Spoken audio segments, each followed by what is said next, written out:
السلام عليكم. ازيكم؟ يا رب تكونوا جميعا بخير.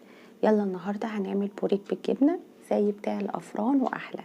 بجد حاجه كده خطيره، وهم بجد ما حصلتش. ريحته فظيعه والعجينه نفسها تحفه، هتعجبكم جدا جدا وسهله. وكل ده هنعمله بس من 500 جرام من الدقيق، نص كيلو بس.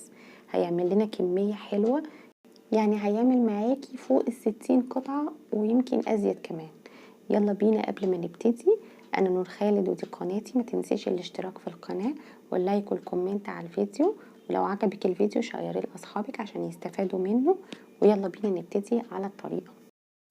يلا نقول بسم الله. وهنبتدي احنا هنجيب 500 جرام من الدقيق، هننخلهم كويس جدا. وطبعا خطوة ان احنا ننخل الدقيق دي خطوة مهمة وبتفرق على فكرة في اي معجنات. يعني لازم تنخلي دي كويس حتى لو نوعه حلو. انا الكمية دي عملت لي تقريبا فوق ال60 قطعة. لو عايزة تزودي هتضاعفي بالمقادير اللي انا هقولك عليها. هنضيف 3 معالق من السكر حبيبات، وبعد كده هنضيف رشة من الملح، وبعد كده هنضيف 3 معالق من لبن البودرة، ومعلقة صغيرة من البيكنج باودر، ومعلقة صلصة كبيرة، و3 معالق من الزبادي، اي نوع زبادي انت حباه، والخميرة طبعا معلقة كبيرة. والزيت استخدمنا 80 جرام من الزيت، ولبن دافي. اهم حاجة اللبن يكون دافي، هيكون من 250 ل 280 ملي من اللبن. ده على حسب الدقيق وعلى حسب انت هتحتاجي ولا يعني حطي الاول 250 ملي من اللبن. لو احتاجتي تاني زودي عن كده، ما تحطهمش كلهم مرة واحدة علشان الدقيق عندك ممكن نوعيته تختلف وما تحتاجيش كمية اللبن دي كلها. بعد كده هنعجن كويس جدا. يعني خدي راحتك في العجن، وطبعا كل ما نعجن كويس كل ما هناخد نتيجة افضل ونتيجة احسن. احنا هنعجن لحد ما نلاقي العجينة ما بتلزقش، وعلشان تختبري العجينة وتعرفي اذا كانت هي كده مظبوطة في العجن ولا لا، شدي العجينة او خدي قطعة من العجينة وشديها.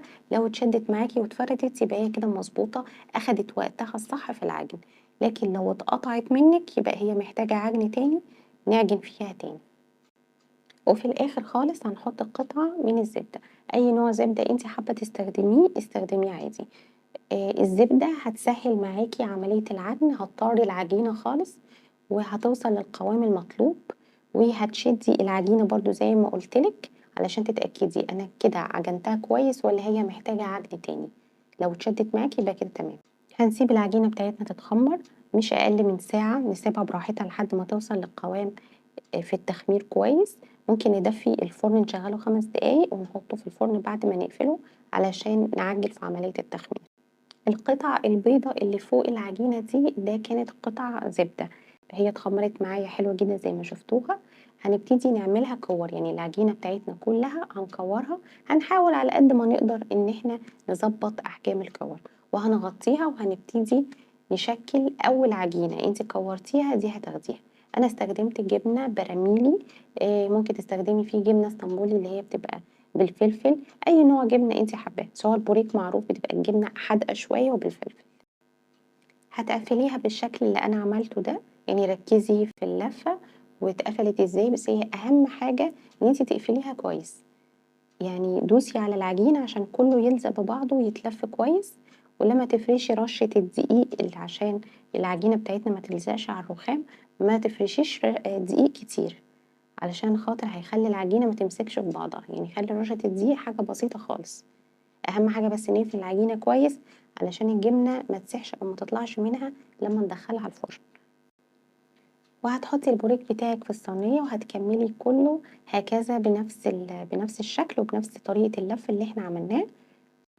هنجهز بيضايه بقى وهنضربها كويس علشان هنمسح وش البوريك بالبيض عشان يدي لون ذهبي حلو كده.